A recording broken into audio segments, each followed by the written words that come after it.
할렐루야! 새로운 한 주가 시작되었습니다. 이번 한 주도 매일의 말씀으로 승리하는 복된 하루가 되시기를 소망하고 축복합니다. 우리가 계속해서 에스겔 말씀을 나누고 있는데요. 오늘 본문은 에스겔이 경험한 두 번째 환상의 내용을 다루고 있습니다. 지금 이 시점은 여전히 바벨론 땅에 살고 있는 에스겔의 집 안입니다. 말씀을 보니까 에스겔이 장로들과 함께 앉아 있는데 하나님이 환상을 통해 에스겔의 머리를 잡고 들어 올리시고 이스라엘 땅으로 이동시키는 장면이 보이죠.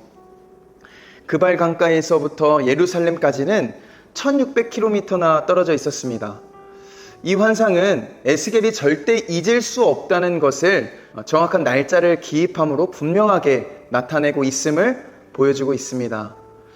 그로 인해서 하나님의 성전에 현재 자행되고 있는 여러 우상 숭배들을 하는 모습들을 하나님이 에스겔을 들어 올려서 보여주고 있는 장면이 오늘 본문의 내용이죠. 지금 예루살렘 성전에서 자행되고 있는 하나님의 불같은 분노로 표현될 수밖에 없는 그 범죄함이 무엇이었을까요? 오늘 본문 9절에서 10절을 보면 이렇게 기록하고 있습니다. 또 내게 이르시되 들어가서 그들이 거기에서 행하는 가증하고 악한 일을 보라 하시기로 내가 들어가 보니 각양 곤충과 가증한 짐승과 이스라엘 족속의 모든 우상을 그 사방 벽에 새겼고, 그것은 바로 예루살렘 성전에서 자행되고 있는 우상 숭배였습니다. 하나님이 성전 뜰 어귀에 벽을 헐라고 해서 벽을 뚫었는데 그 벽에는 각양 곤충, 짐승, 우상들이 바글바글했던 것이죠. 그 당시까지만 해도 유다가 아는 강대국이 애굽이었기 때문에 애굽이냐 바벨론이냐 할 때 이스라엘이 애굽을 의지하지 않았습니까? 그러니까 지금 그들이 섬기고 있는 이 애굽신, 출애굽에 나오는 모든 우상들을 그리고 그 우상들을 섬기고 있었던 것이죠. 중요한 것이 지금 장소가 어디입니까? 하나님을 예배하는 장소인 예루살렘 성전입니다. 더 어처구니 없는 것은 11절에서 12절을 보면 이렇게 기록되어 있습니다. 이스라엘 족속의 장로 중 70명이 그 앞에 섰으며 사반의 아들 야사냐도 그 가운데에 섰고 각기 손에 향로를 들었는데 향연이 구름같이 오르더라. 또 내게 이르시되 인자야, 이스라엘 족속의 장로들이 각각 그 우상의 방한 어두운 가운데에서 행하는 것을 네가 보았느냐? 그들이 이르기를 여호와께서 우리를 보지 아니하시며 여호와께서 이 땅을 버리셨다 하느니라. 지금 백성이 아니라 이스라엘 장로 70명이 그 우상에게 분향하고 있는 장면입니다. 그리고 그 우상 숭배를 주도하는 70명 중에 사반의 아들 야사냐를 언급하고 있죠. 사반은 요시야가 종교개혁을 단행할 때 그 개혁을 주도했던 서기관이었고 최고 종교 지도자였습니다. 굉장한 믿음의 가문의 아들 야사냐가 지금 주동해서 우상 앞에 분향하고 있다는 사실이 정말 말이 안 되는 일이죠. 그러나 여기에서 끝이 아닙니다. 14절을 보니까 이렇게 기록하죠. 그가 또 나를 데리고 여호와의 전으로 들어가는 북문에 이르시기로 보니 거기에 여인들이 앉아 담무스를 위하여 애곡하더라. 성전의 다른 곳에서는 여인들이 담무스라는 신을 위해 애곡하고 있었습니다. 이 담무스는 고대 수메르의 신이었고 비를 주관하던 신으로 여겨졌던 우상입니다. 근데 건기 때 비가 이스라엘 땅에 내리지 않자 지금 여인들이 담무스 신을 위해 애곡하고 있는 것입니다. 사실 이게 말이 애곡이지 이 신에 대한 제사는 아주 음란하게 행해지고 있었던 제사였습니다. 여러분, 놀라운 것은 이것이 끝이 아닙니다. 가장 충격적인 사건은 16절입니다.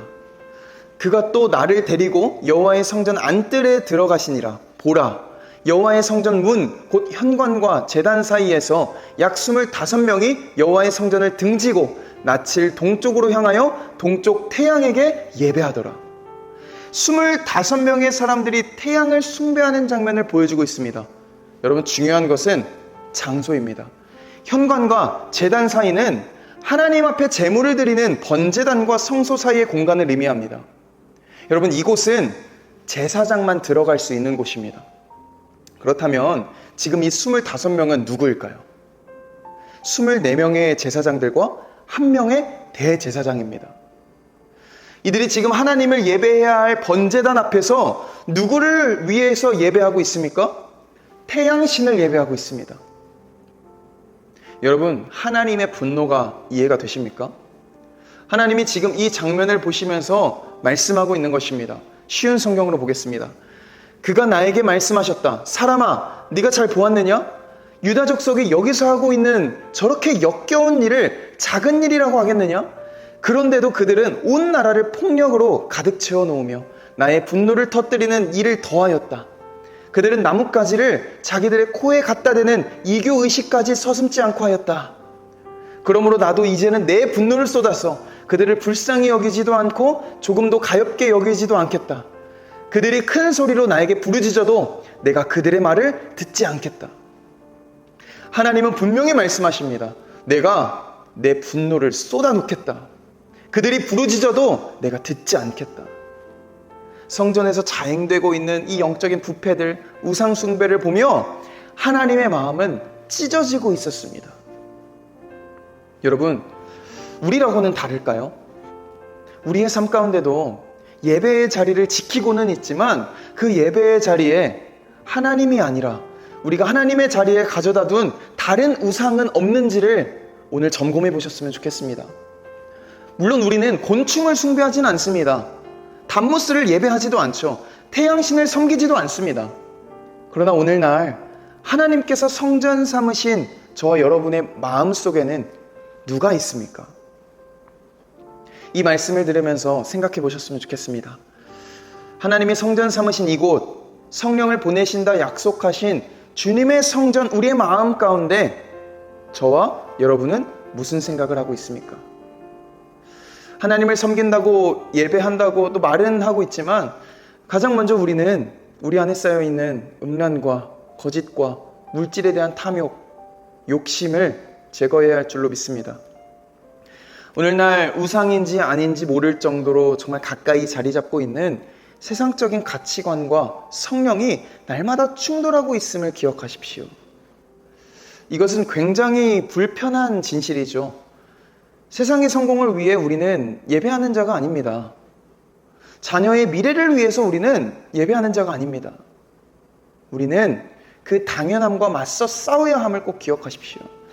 하나님보다 물질을 앞세우고 성공을 앞세우고 있다면 여러분의 그 마음을 오늘 경계하시길 소망합니다. 어렵죠. 불편하죠. 막막합니다. 우리가 이 세상을 살아가면서 어떻게 세상적인 가치를 내려놓을 수 있겠습니까? 그러나 유일한 해결책이 있습니다.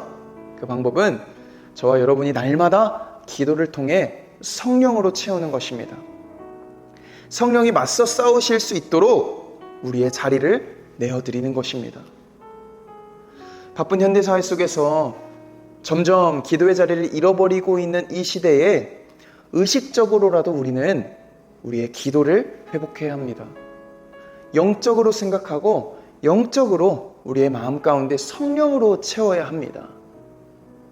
사랑하는 꿈의 성도님들, 영적으로 지지 않는 저와 여러분이 되길 진심으로 소망합니다. 거부할 수 없는 우상의 현실 속에서 성령으로 온전히 우상을 분별할 수 있는 은혜가 있으시기를 진심으로 소망합니다. 그 분별이 있은 후에 과감히 우리가 우상을 끊기로 결단한다면 하나님은 분명 그 결단으로 저와 여러분을 가장 완전한 길로, 거룩의 길로 걷게 하실 줄로 믿습니다. 그러한 믿음의 결단이 있는 기도로 오늘 이 하루도 승리하는 모든 성도님들이 되기를 진심으로 축복하고 응원합니다. 기도하겠습니다. 살아계신 아버지 하나님, 우리 삶의 곳곳에 숨어져 있는 우상들을 우리가 온전히 분별하길 원합니다. 부족한 우리의 심령에 자리 잡고 있는 세상의 가치를 떼어내게 하시고 그 자리에 다시 하나님을 모실 수 있는 참된 그리스도인의 삶을 살아갈 수 있도록 인도하여 주옵소서. 오직 우리 마음에 주님만이 왕이십니다. 우리 마음에 가장 귀한 그 자리에 주님을 모시기를 원하오니 우리의 삶을 날마다 정결할 수 있도록 인도하여 주옵소서. 감사드리며 거룩하신 예수님의 이름으로 기도합니다. 아멘.